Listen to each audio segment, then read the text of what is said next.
सारे से प्रेम करो, क्रिश्चियन भी अपने, मुसलमान भी, सरदार भी, हिंदू भी, सारे अपने ने।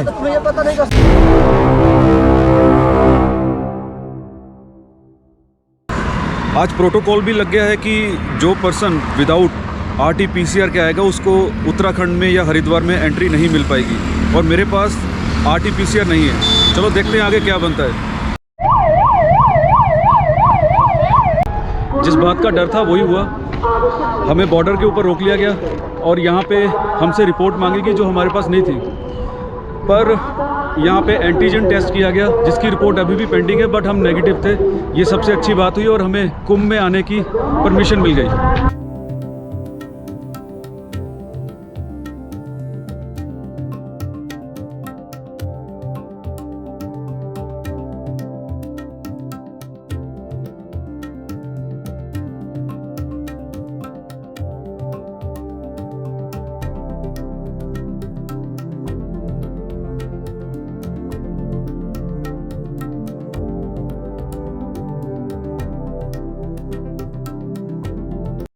हर के पास आइडेंटिटी कार्ड नहीं होता, लाइसेंस नहीं होता। मुझे क्या जगह हम भगवान की मत लेते हैं, हमें लोगों की मत नहीं लेते। उठाऊंगा ये मुझे आतंकवादी वो सिद्ध करे मैं आतंकवादी हूँ। क्यों जबरदस्ती बोलता है मेरा चेला बनो? हाँ, जबरदस्ती मुझसे कह रहा है कि मुझे मेरा चेला बनो। जबरदस्ती रावण करता ही कहाँ गया, एक छल में रावण ने मार दिया। लोग कहते हैं कि मुसलमान जबरदस्ती आतंकवादी बनाता है और ये जबरदस्ती साधु बना रहा है, ये ना आतंकवादी बना रहा है। इन बाबा को ज्ञान कहाँ से आ गया कि मुझे पहचान लिए कि ये आतंकवादी है? बताओ। बोले तेरे डैडी ने कुछ नहीं बोला, तेरी तो मुझे वो सिद्ध करे। डैडी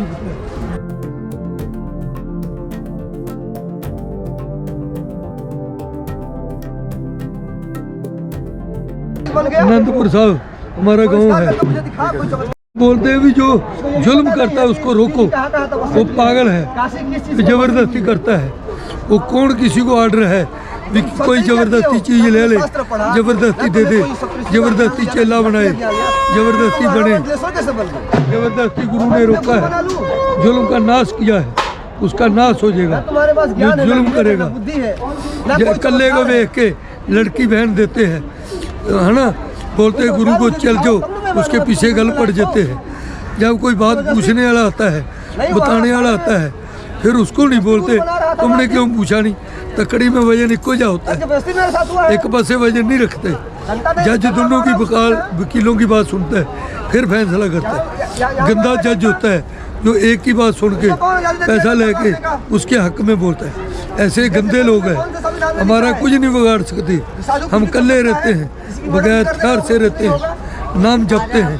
गंदी मंदी बात करे वो पागल, जो नशा पत्ता खाए हम नहीं उसके पास बैठते। नशा पत्ता बगला खाता है, हम लोग हंस है, ये लोग बगले हैं। गंदी मंदी बात करते हैं, अत्याचार करते हैं, किसी के ऊपर जबरदस्ती करते हैं, जैसे राम ने मार दिया ही। मैं ब्राह्मण हूँ, मैं चिल्ला कह रहा हूँ, मेरे पास आई कार्ड है, मेरे पास पेन कार्ड है। ऐसे भगवान ने बोला भी प्यार करो, चार का एक बनाओ, एक बन के ना रहो, चार बन के रहो, एक बन के रहो, चारों का एक।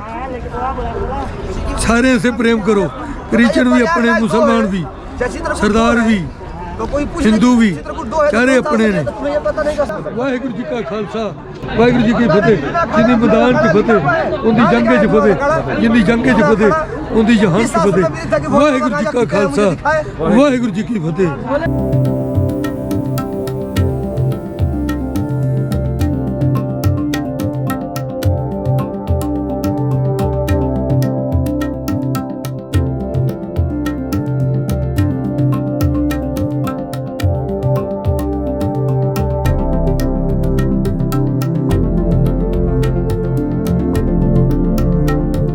किसी भी कुंभ मेले की शान है यहाँ पर पार्टिसिपेट करने वाले 14 मुख्य अखाड़े। पहले 13 होते थे, अब एक और अखाड़ा जुड़ गया है जिसको हम किन्नर अखाड़ा बोलते हैं, क्योंकि इनकी भी एक समाज के अंदर एक अलग पहचान है। तो पहली बार हो रहा है कि हरिद्वार कुंभ में इन्हें शामिल किया गया है, और इससे पहले इन्हें वाराणसी के कुंभ में शामिल किया गया था। तो अब ये 14 प्रमुख अखाड़े हैं।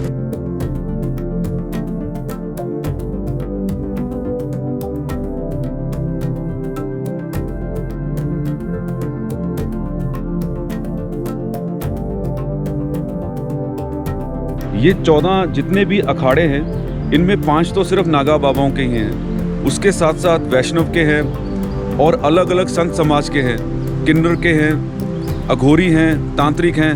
मतलब कि जितना भी ये सारा हमारे हिंदुस्तान में संत समाज है वो आज हरिद्वार के अंदर इकट्ठा हुआ है। एक फैक्ट मैं आपसे और शेयर करना चाहूँगा इन अखाड़ों को लेकर के। इन 14 अखाड़ों में कौन शाही स्नान पहले करेगा और कौन सा शाही स्नान बाद में करेगा, इस चीज़ को लेकर के पहले बहुत लड़ाइयाँ हुआ करती थी। 1954 में अखाड़ा परिषद बना। अब वो जो दिशा निर्देश देते, वो ही दिशा निर्देश इन 14 अखाड़ों को मानने पड़ेंगे। अब ये जो 14 अखाड़े हैं, ये प्रमुख 4 अखाड़ों से जुड़े हुए हैं, जैसे निरंजनी, जूना, महानिर्वाणी और बैरागी।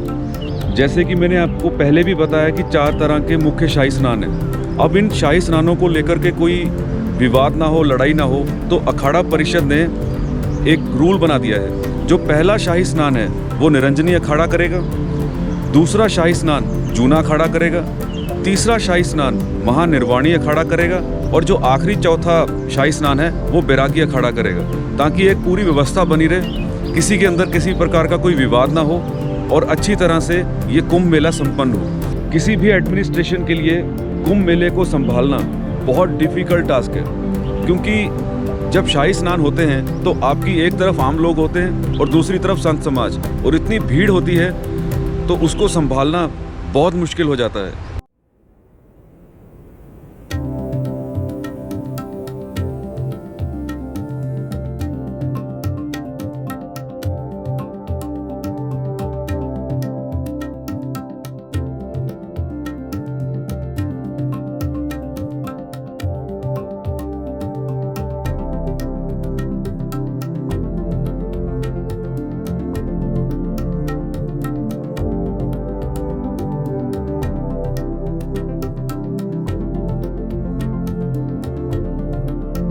मैं आपको एक चीज़ और बताना चाहूँगा कि इस कुंभ मेले में अब वो चहल पहल देखने को नहीं मिल रही जो वाराणसी में देखने को मिलती थी या पहले के कुंभ के मेलों में देखने को मिलती थी। उसका जो मेन कारण है वो है कोरोना का प्रोटोकॉल।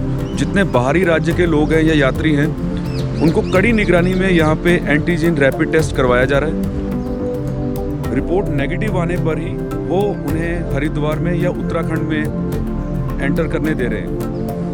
और अगर आपकी रिपोर्ट पॉजिटिव आ जाती है तो वो अब यहाँ पे आपको आइसोलेट नहीं कर रहे, वो आपको वापस घर भेज देंगे।